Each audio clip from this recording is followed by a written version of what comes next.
We're launching a IP support, and this is our organizational meeting 1. So let's take it away. We're going to get a second suggestion on Bill Hershey's program that he's just been describing, and it's going to come from Frank Coker. Frank, go ahead.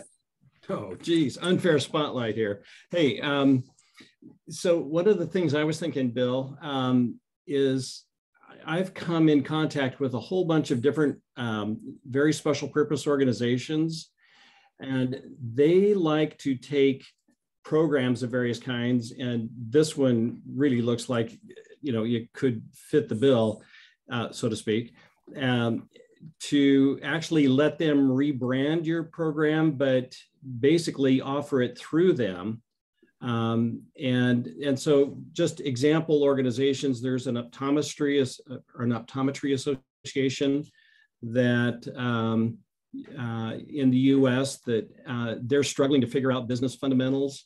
And they've, you know, at one point in time, I talked to them about actually having a program that was a training program on business fundamentals. So, and there's many other associations like that. I don't know if you've been down that gauntlet with any of them, but it could be a good way to get some bulk distribution. Yeah, it's a great thought. I have considered it. That's basically what I did with the CE platform. You know, they have license to use it, and I retain license to use it in my own way. And I would love to, it's very scalable if I can just, you know, throw that out there for anybody who wants to white label it and pay me, say, $1,000 or $2,000 or $3,000 for, you know, being able to use this however they want. So Optometry Association, I have that written down. I'm basically networking with a few other professional organizations and institutions to, you know, basically, it sounds like what I might need to do, because I'm out there networking anyway, I might need to start focusing on finding these heads of these organizations, starting those conversations, letting them know I have this thing. And maybe I might even need to develop this more specifically to be used as that white label kind of product. So what would be your overall strategy for navigating that route? Well, so what I have actually done in the past, for example, CompTIA is another professional association that caters to technology support companies, and they have, you know, thousands of members. And I have done financial planning courses that I've delivered through them. And I used to do that as webinars. And then we converted it to booklets and, you know, downloadable, you know, streaming modules so that people could look at those on demand. And that was really, you know, a very high leverage way to get, you know, sales as opposed to one at a timing. Nice. Excellent comments. Excellent comments. Okay, let's move on to a new speaker to volunteer. Julia, I see you're on the call. Can you come out and tell us about your an IP, some kind of IP that you have, and some kind of IP you're working on or would like to have? Hi, good afternoon. I have none of those, but I did support several program or projects has to do with IP. So I have a real experience, hand-on experience. However, just coincident, I have a book here. It is written by a patent attorney. It just happened I have it. I checked it out from the library. It's a very, very good book. Good. And I like to learn. Yes, yes. We're all hungry to learn here. Thank you. Well, I'm so glad that you joined us today. And I believe that all of us have some IP. Now, whether we've organized it, captured it, written down, and are marketing it, because we have to manage our IP. But if we're giving advice and suggestions and we're helping businesses as consultants, then we're generating IP. But it's a big step to then harness those ideas and package them into valuable assets. And that's what we're doing here today, is to just get together and talk with a focus of IP today. So thank you for sharing. I'm happy to support. Thank you. Thank you. Now let's see, here's Ron. So Ron, tell us about some IP that you've done in the past, or some IP that you're not or, but and what is a project you're working on now? Okay. But I'd like some feedback right now. I had to switch to an emergency backup computer. Is my video working okay? Because to me, I look like I'm black and white. It looks like you're on black and white. Okay. So I'll got to find those settings. So well, sorry for that. Normally I'm colorful. So looks like you have a green shirt on. Yeah, it's very strange, isn't it? A blue. Yeah, it's blue, but yeah. So I've been an independent consultant for about 30 plus years, and supposedly I retired 3 years ago. My wife said that I'm not retired. So the first 17 years, I was one of Microsoft's first independent consultants for about 17 years. I had bazillions of business with large corporations and wrote about 25 books. And then through Jay Wiley and Macmillan. And then I got burned out for about 13 years. I then did corporate strategy and marketing strategy with the same Fortune 1000 and Global 1000 companies, and wrote a couple more books. So I've got lots of IP in the book industry. I learned, you can only step on their toes only if it helps sell the books. And about a year ago, I opened up a new website to help those that are scaling the towers of consulting. All of a sudden, I'm having a mind blank here about switching screens. So can you see this screen now? Yeah. So I'm also, let's see, Bill, are you using Kajabi, you said? Sorry, I was switching computers at the time. So This is in Kajabi. I had used WordPress before. This is, I've got about 70 to 80 video segments, a bazillion downloadable step-by-step papers. I've spent a year doing private mentoring with 27 different consultants. And I literally, in about 2 weeks, am going to launch this publicly. So it's a public course on how to build a successful independent consulting business. So I've been using Kajabi. And Bill, I switched from WordPress, supporting my corporate clients. I had a WordPress site where I was getting about 70,000 unique visitors a month. And SiteGround in Romania, they're great, except for the fact they said, oh, our standard security is going to be just fine for you. And instead, once I got up to some high levels of visiting, I got hacked last June. So my website went, Google sent me a message that said, basically, you've been hacked and we can't trust you anymore. And all my visitors were being sent to all kinds of sites that paid for additional visitors from this hacking group. So just as a warning, if you're using WordPress, it's got tons of plugins and lots of capability. It's easy to use. It does take a lot of overhead, which is another reason for switching to Kajabi. I'm talking mental overhead, managing all those different I had 12 different plugins, and each one had a different interface and different problems.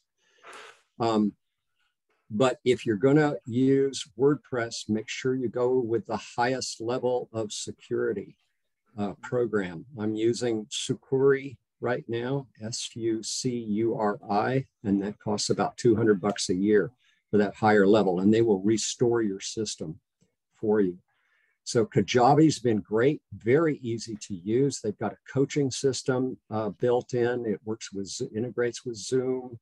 They've got a community. So almost all the stuff that I had before is here in Kajabi. The one downside is you can't really tweak the SEO.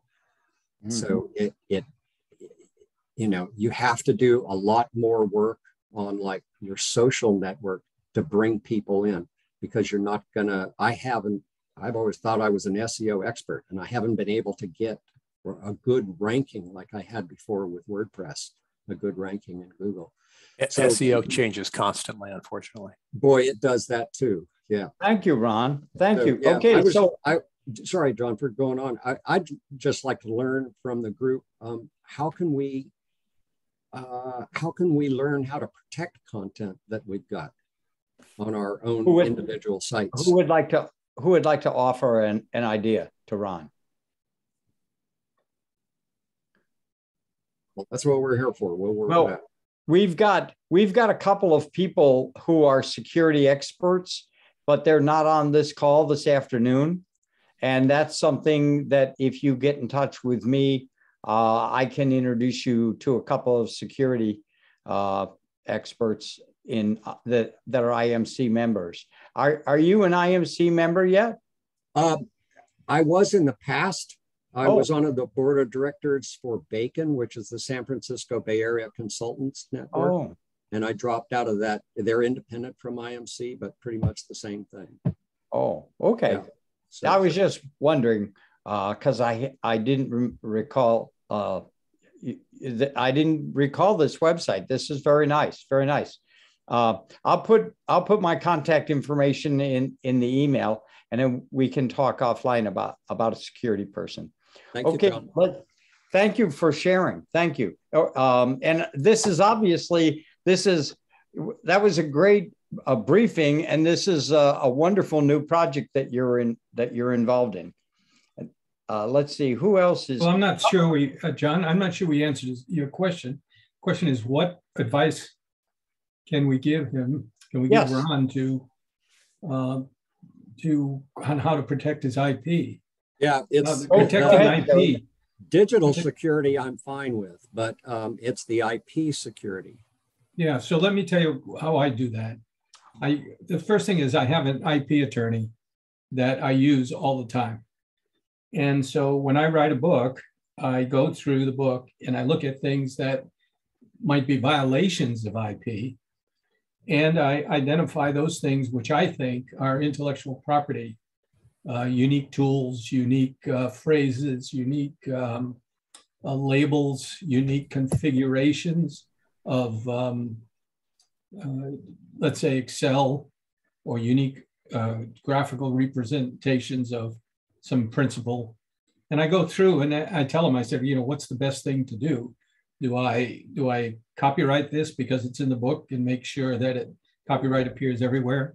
Do I register this as a trademark, or do I patent it? Now, I have a patent, but it's from a long time ago when I was an engineer. But there's very little that you can patent in terms of configuration. There is some software that you can patent, but basically you can't patent a configuration of, let's say, Excel. That's not really patentable. That's just a configuration. So it's very difficult to protect anything that you've got, except with copyright that is patentable. In terms of books, you can copyright the books, and you can trademark, register for a trademark for any phrase that you want to have unique to you. Okay, so we're pretty much down to trademarks and regular copyright like you'd have for a book. Yeah. Yeah. So I'll just give you an example. This is not going to be blatant. So I wrote a book called The Consulting Navigator, and it sounds like it's very much similar to the kind of thing you do, how to be a management consultant. So what I did was I registered the name, the Consulting Navigator. So it's now a registered trademark. And theoretically, no one can do that. And I registered trademark my logo and my tagline. And one of the reasons I decided to do that was because my client validated that both the logo and the trademark were things that came to mind when they thought of me and the value that I deliver. Of course, they could have said you need to use a goose egg as your trademark, but they were kind. So that's all I can say is it doesn't cost a lot of money to ask an attorney just to do a once over and give you advice about what to do. The other thing is when you redo a graph that you may have found somewhere else and put it into your book, you have to be careful, obviously, not to plagiarize it precisely, though you can take the liberty to do some graphical adjustments to the graph without changing its meaning, and that passes. But I always throw those questions off to my patent attorney. Now, you may be asking, how much does that typically cost? Well, I do a lot of writing and I have a lot of tools. And so over the last few years, it probably costs me $3,000-4,000 a year to deal with that, maybe $5,000 in the year that I publish 2 books. But I find it's worth it and it helps me sleep better at night. Hope that's all. Thank you, Jerry. Thank you. Good ideas, Jerry. Thank you. Let's see. I'm looking for Fatima. Fatima, can you share with us something that you've done in the past and something that you're working on or would like to work on? If you can share with us. Otherwise, we'll move on to someone else if you're stepped away. Let's see. Let's go to Jerry. As long as you were speaking, why don't you continue on? And you showed us one book. So what are you working on now, Jerry?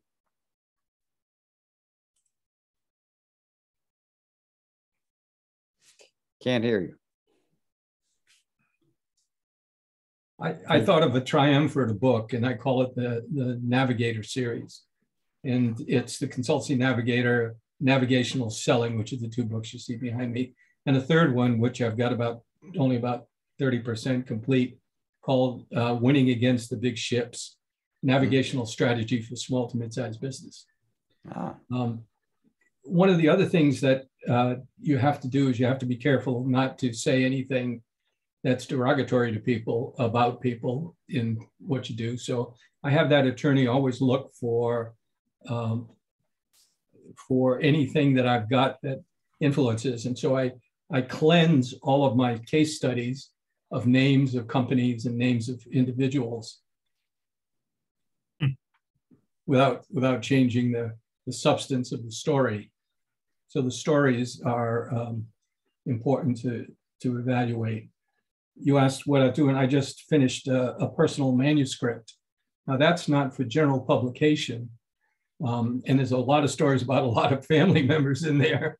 And so it's just going to be for a personal history, family history. So like I said, I'm doing a lot of writing. One of the things that I haven't been able to do is find a way to monetize some of the tools. And if anybody has got any good ideas about how to monetize a tool, and I can give you an example. I have a tool that looks at the attractiveness of target markets, and it has 12 or 13 criteria, depending on the type of business it is. And those 12 are unique. I came up with those characteristics, and it's nothing more than a table where you evaluate each of those characteristics against a matched pair of a product or a service and a target market. And you then use it to pick the best and most attractive, most lucrative target market. I have not found a way to protect that except by copyright. I would like to protect it with a little more substance than copyright, but. Well, maybe you could do it with a class. You could offer a class and have it structured in a class.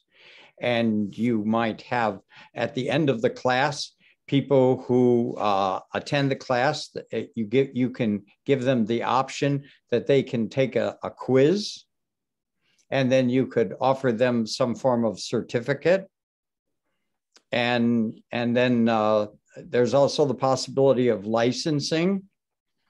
And it seems like there's many little sub channels once you get into classes that are extensions from classes. Sophie is an expert on doing classes, and that's really one of the fundamentals of our gathering today, because Sophie and Joanne gave great talks April the 19th. And what we're looking to do is we all have IP. I think we all have IP. Now, the question is, how can we organize and develop it? And some of us have a lot and some of us have a little, but it's a daunting project to organize and really market it. So Sophie, do you have any comment about is there a way that by putting your material in a class, it can increase the protection of it by it being recognized as a class in addition to, say, a book or an article? You know, it's really a very, very interesting discussion, because the whole question about intellectual property, it's like, you know, when we went to university or where we went, we were taught how to credit people. If we use their material, we provide credit for it. And, you know, when I teach my online program, if I use resources from somewhere else, I credit. It's just good schooling to do that. And I think that when I provide resources, there's no guarantee that the resources I provide are not being reused by other people. But I think that what each of us have, we have a unique combination of skill and experience and background and talents that makes it unique. And even though other people might use aspects of it, they still will not get the same impact that we do when we use this knowledge in our profession. So I relate to what's being brought up by Jerry and Ron there as far as the concern, but I think, you know, by teaching people that they should credit people whenever they use other people's material, and doing that, you kind of lead by example. At least that's my take on that. And then the other thing was, as far as the discussion, what Ron brought up with Kajabi and the SEO work you can do in the back end. I'm using Thinkific myself, and you can actually work. They have an SEO backend at their side. I don't know how it is with Kajabi, because those two platforms are really similar. So there might be a plan where there's actually that add-on on the back end of it. But I thought it looked really beautiful what you had made there. So I just wanted to mention that. Can I add one more thing? I don't want to dominate here. I promise I'll shut up after this comment. When I engage with a client, I have a complete methodology that I use. And what I tell clients is by engaging with me and applying this methodology to your business problem, you have basically exclusive rights to use it within the company, but not outside the company. That limits the possibility, or attempts to limit the possibility of, let's say, the director of marketing going to another company and bringing these tools with them. And that done when they sign the contract kind of obligates them to not, well, it's the same thing as Microsoft, right? In the old days, people would try to make copies of the CD discs of Microsoft Word and things. And so this is that same kind of protection. I was going to chime in and say one thing here too. I was actually talking with Bill right before this call, and I've consulted with a lot of consultants about their, building their business. And one of the things that we've done over the years for my clients is a lot of content marketing. And so we've actually given away, our clients' content in order to develop a funnel where we bring in customers. Something that I found, just like in general, talking with people over all the years, is intellectual property than they need to be. And what I've found works for me. Now, this may not work for everyone, But what I've found works for me is I like giving away. I give it all away. And what I find is that people will look at that and say, this is really content. We would actually like to hire you to come to us. Now, I guess that's okay with me, because I believe in, I was using the analogy with Bill of like, I like and if Steph Curry got on and created he's the best basketball shooter in the world, and he creates a course on how to shoot a basketball, he's in no jeopardy of losing his job on the Warriors as the top, shooter in the world. So he can teach the entire world how to shoot a basketball and give away all of his best tips, but he still is going to get paid $30 million a year to shoot the basketball, because people are going to want him to shoot the basketball. And so I like giving content away. And in fact, I tend to just be very open with it and have it out there. And I tend to think that people are too worried about people stealing their intellectual property. Now, again, there are times that it gets stolen. There are times that you get taken advantage of. It's just, in my experience, that tends to be a worry that's overestimated in our mind. And we would do better to focus on the confidence that we have, that what we bring to the table is unique. And I like to actually give away as a funnel for getting bigger engagements, where people say, rather than selling this for $300, hey, can you come in for 10, 20, 30, 40, 50,000 and help me apply these lessons in my place of business? I would rather do one or two of those a year, than worry about, making a few extra bucks here and there. Just throw that out there. I know it's very different in different circumstances, so each of you might have different approach or way of looking at that. That's just my 2 cents that I'll throw out there. Thank you, Justin. So Ron had his hand up a few minutes ago. I see your hand, Tom. Let's let Ron say something first here. Jerry, I've been in that spot. I was kind of Mr. Excel for Microsoft for most of those 17 years. And I queried Macmillan attorneys about that very thing, because I used to develop some pretty advanced spreadsheets and put them in books and stuff. And they said it's, you just can't protect that. Matter of fact, a lot of training companies used my stuff almost verbatim, made just minor changes. What I've learned is we're kind of faced with the same thing. And the only real way you can protect it that I've found is two examples. Well, basically is through branding. And I think I'm just repeating again, but through branding. For example, look at what Stephen Covey did with his 4-quadrant models, but he actually stole that from Eisenhower, President Eisenhower, or General at the time, Eisenhower, who came up with that. Stephen Covey's name got on it because he got it so distributed. Another example that's current and very widely used is, are you familiar with a business canvas for doing strategy? Yes. And the business canvas was developed by Alex Osterwalder in Austria. And he's written, I think, 4 books on using the business canvas. And you might check, because the business canvas is protected under the Creative Commons. So so it's not a copyright, but no one can use it supposedly without attribution. And no one can can reprint it for money. So you might check how Osterwalder worked with his Creative Commons, because it sounds like a pretty similar kind of situation. On his last book, or last 2 books, talking about business canvas, they had a peer group of about 500 people in that were developing and refining the final work. I was really impressed with the description of the community that they worked with. Thomas, you had your hand up. Thank you, Ron. I was thinking of similar thought to Justin, that the only kind of person who's going to want to look at your detailed, from my perspective, the kind of work I do, maybe it's very different for others.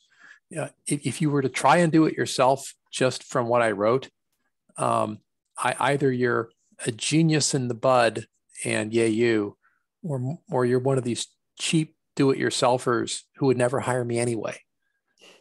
And most people can look at that and go, wow, I'd have to be a Justin or a Thomas or a Jerry or somebody to really, I get that there's a lot of discernment required to do this right.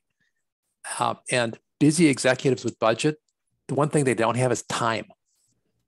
They'd much rather hire the person who can do it correctly the first time.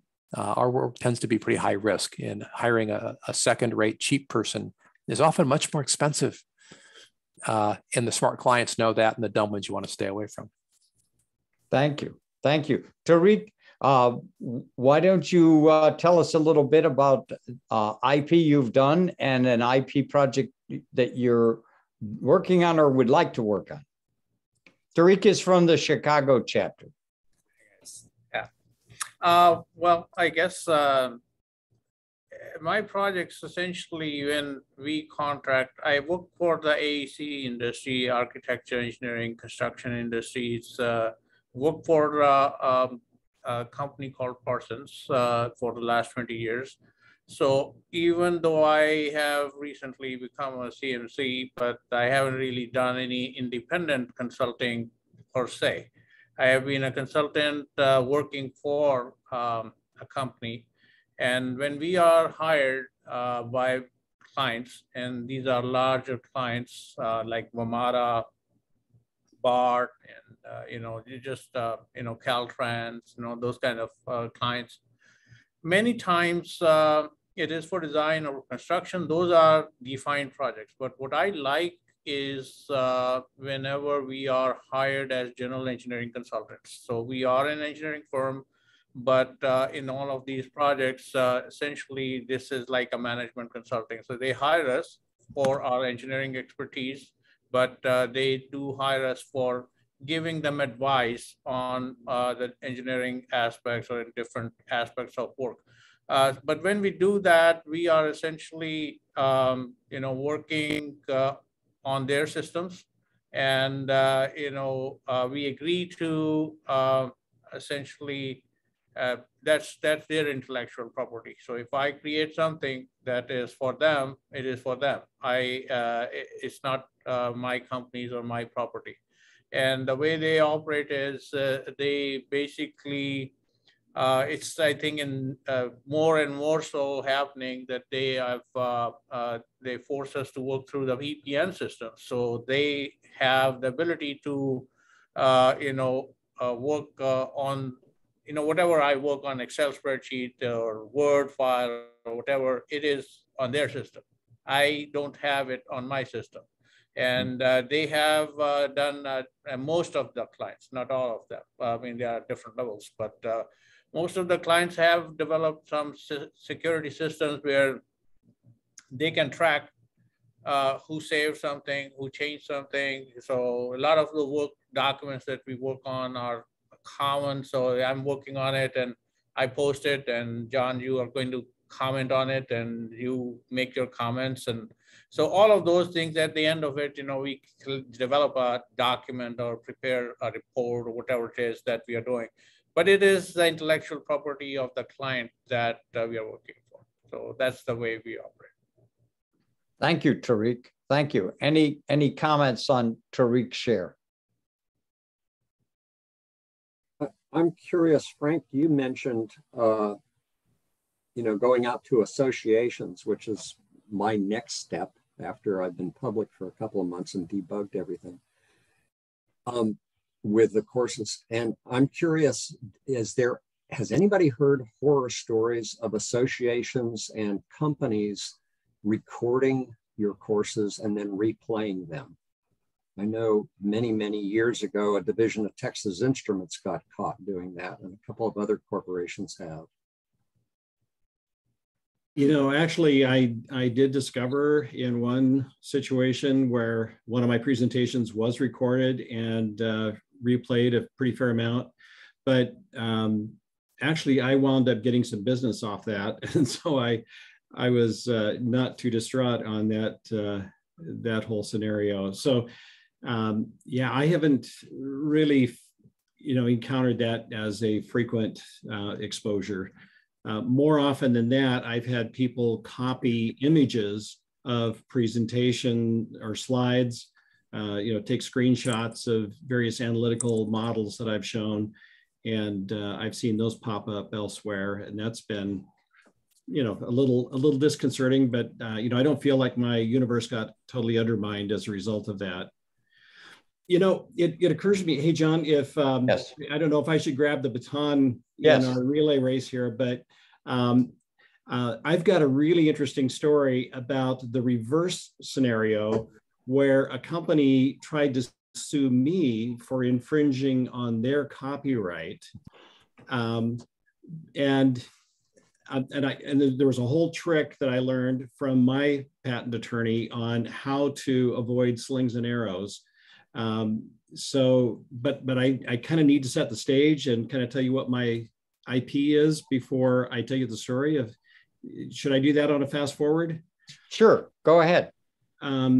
So let's see, what is the process here? I'm going to just do a quick screen share, see if I can be somewhat as competent as those who've gone before me. So here is my software system called Coralytics, and that's been out for just a little over 10 years. We've won awards from Intuit for most innovative software solution for financial management, et cetera. A lot of fun things. There's a whole additional story on how to put yourself out of business, but I'm not going to go through that story right now. But I will say that after I put myself out of business, I have now sold this IP. And in fact, as of yesterday, I signed the purchase agreement with the new buyer in New Hampshire that is, going to be incorporating Coralytics into their universe. And I'm really excited about that. It's going to take about a year, possibly 2 years of my work, helping them integrate and train the trainers and all that other good stuff. But by the way, there's a whole bunch of new IP that's going to spin out of this. And there's a couple of people on this conversation that I think I'm going to want to be talking to about, how to kind of launch some of these things in new ways. Sophie, stand by. Anyhow, here's just a little bit about, what the Coralytics financial dashboard is. Power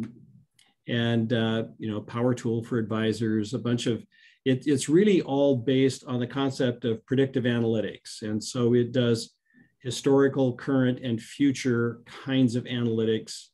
And the cool thing is, a person doesn't really need to know anything about the math and the science. It just automatically takes their data out of their accounting system, 3 years worth of detail, and does all this predictive stuff. A few years ago, I published a book, and sorry, this is a little bit blurry, but you'll notice I also hawked my CMC logo here to, kind of add to the credentialing. But this book has, over the years found its way into many universities as a teaching tool. I use it at the University of Washington in some of the courses that I've taught in finance and entrepreneurship at the UW. So anyhow, that's just a little piece of background. So along the way, I taught, I was going to go elsewhere here. I taught as the CompTIA faculty member, financial management to business owners. And I've taught this in a variety of different courses to this professional association. It's a nonprofit. So this is just kind of one of the ideas that I would just toss out there to consider with any of these IP things people are coming up with, to go find associations that can leverage these things, maybe put their own branding on it, but you still get the visibility, et cetera. It's really just a good way to go. And my whole pitch really centers around these concepts of how to understand trends in combination. So, you know, if one thing is doing good, but another thing is doing bad, you know, you might be missing the whole point. Your revenue might be looking great, but your expenses are growing faster than revenue. You're on your way out of business. And most people don't quite pick up on these little insidious scenarios. So anyhow, I'm just throwing this out to let you know part of my shtick that I've used in a lot of these courses that really has proved to be valuable to companies. So with that said, a couple of years ago, I had a company, and I'm not going to tell you their name, but they came to me and said, "You are infringing on our patented architecture for our software product." And they had a patent, and I didn't. And so they were threatening multi-million-dollar lawsuits and all kinds of stuff if I didn't totally retract from the market, and et cetera. So, you know, I upgraded my attorney, and we started figuring out what the recourse was. And in the end, the one thing that saved my bacon was the fact that I had actually been in the market before they did their patent, and I was generating revenue, and I was teaching courses with this same material. So prior art. Prior art. Thank you. Yes, ding, ding, that ding. is a principle.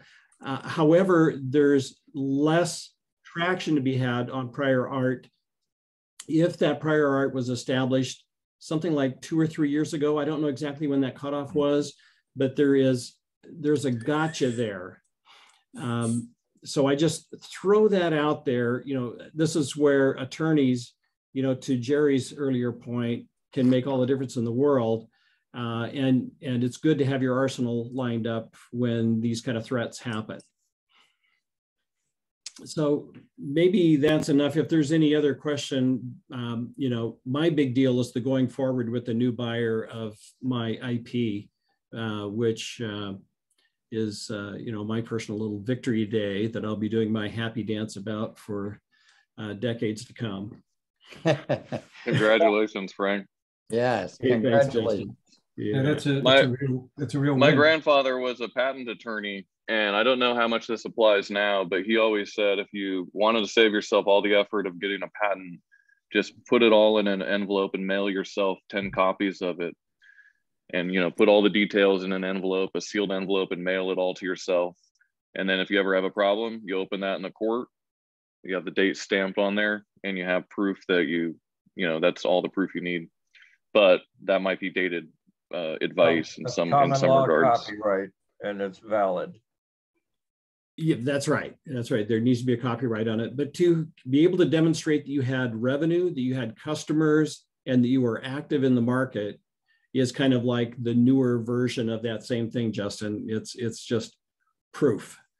Yeah, you just need the digital trail that shows that you were actively using it. You know, it's interesting, my book, Relationship, someone actually has copyrighted that term, relationship. Oh. But many other people are using the term. There's 5 or 6 other books on Amazon that use the exact same term. And my publisher is fine with using it because we're using the in slightly different context. The people that have it copyrighted, it's about marriage relationships. And mine is like, so we added the word business goals to the tagline.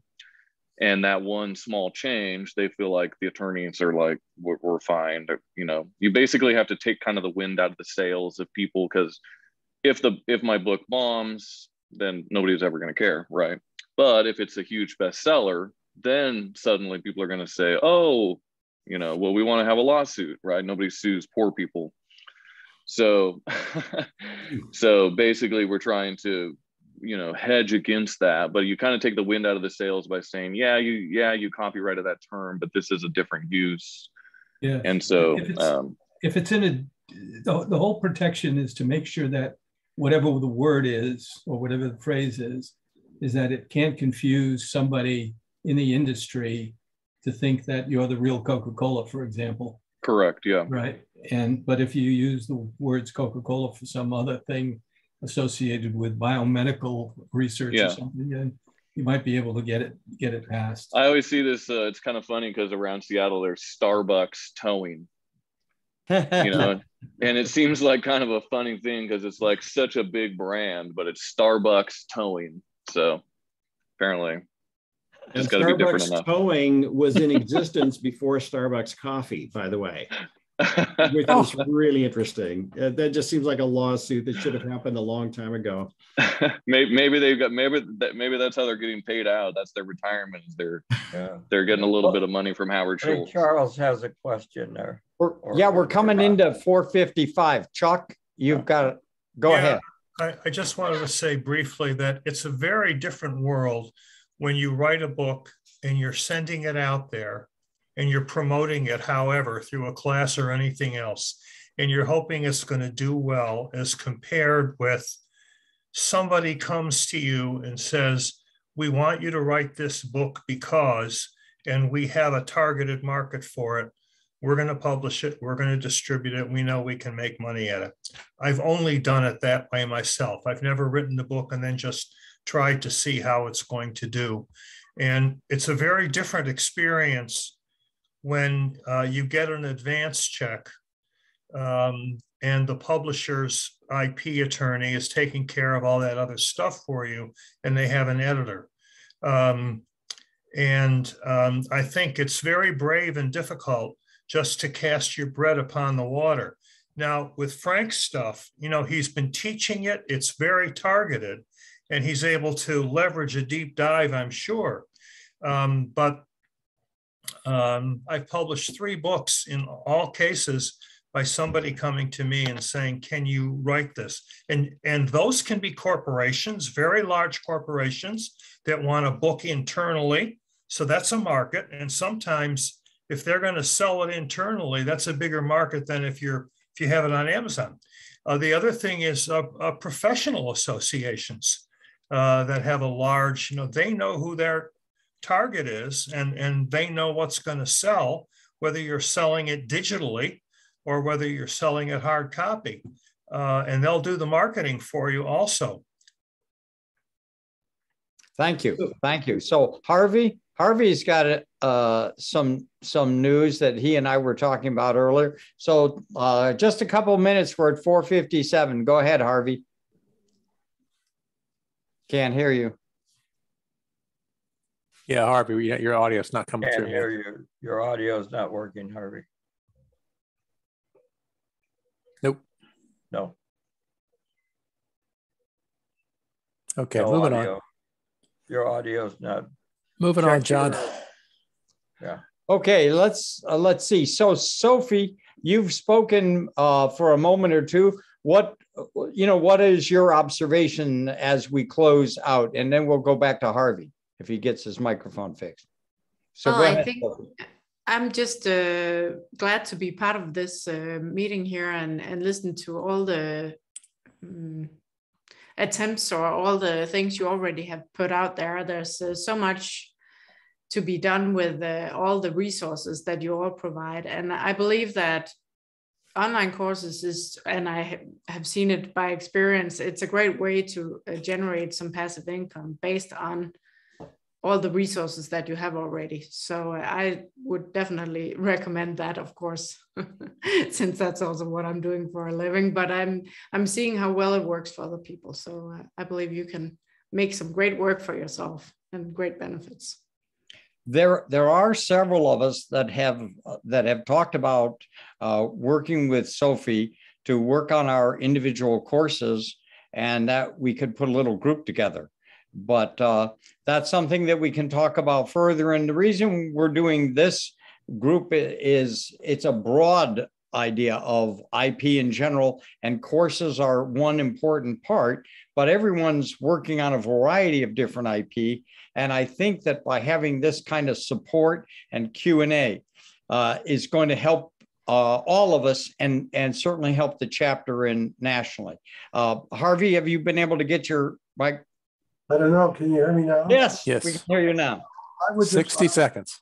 If anyone wants to call me, you can, but I have made tens of thousands of dollars selling my books and my courses. So if you're interested, give me a call and I'll share my experience there. Or review the recording of his excellent talk that he gave to the chapter not that long ago. Yes. Well, let's see, what are we at? I think we're at 5 o'clock straight up. So I think this was a good introductory meeting. And let's see, I'll send out a list. Let's see, Ron, be sure that you've put anyone who wants to put their contact information in the chat line, do that now. And then when we close, then click on the chat, the 3 dots on the lower right, so that you'll download the chat notes. And here I'm going to put mine in, and I suggest everyone to put in their contact information.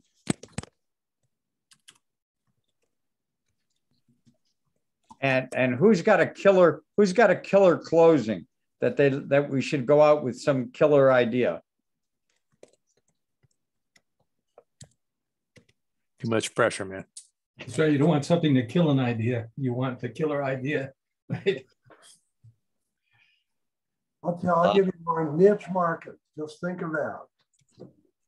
Create your own niche market and maybe more multiple niche markets is what I've done. And that's what's driven my practice, my business model. Amen to that. Okay. Has everybody put in their information in the chat? Okay, now, so click the 3 dots there and save the chat, click save the chat. And now as we close the meeting, you'll get a download. You should get a download, and we will go from there. Thank you very much for participating. And we will schedule this in about 4 more weeks or something like that.